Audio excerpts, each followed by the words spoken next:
the mystery China box.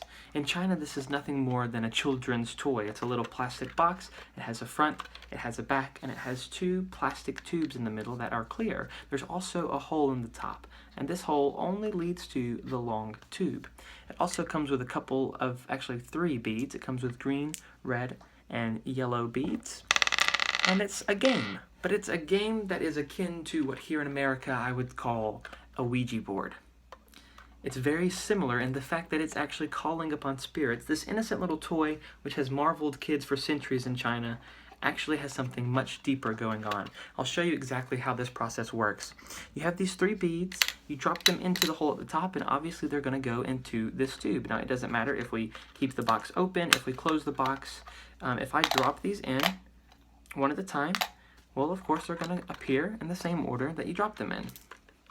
But this is when things get a little strange. If we close this up, let's just use one bead for now. Let's say the green bead, okay? This dragon on the front has something quite mysterious. If you drop the little green bead into the long tube and then rub the dragon's tummy, it is said that the dragon himself moves the green ball from the long tube to the short tube. Now, I want you to understand how impossible this is. It has to happen in darkness. It requires darkness.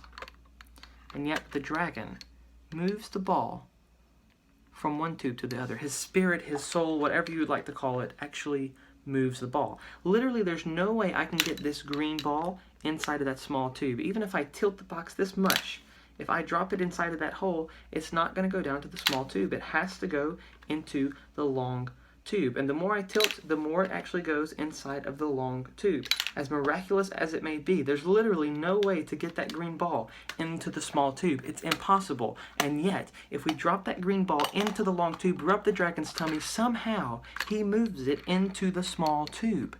Scientists cannot explain it. They've tried the tilting, they've tried shaking. There's something about this box being closed and the darkness that creates that makes something very strange, almost demonic happen inside of the box. We can even try to capture it. Let's say we use the red ball this time. We can even try to capture the red ball between, so we can do a green, then the red, and then the yellow, blocking that red one in the middle of the green and the yellow. And yet, if we rub the tummy of the dragon, he actually comes and moves the red ball from in between the green and the yellow. It's incredible. It doesn't make sense. It defies all explanation. How could that red ball get from there to there? Unless it truly was the spirit of the dragon, or perhaps the spirit of people past. I'm not sure, but I know this is one toy that I do not want to play with any longer.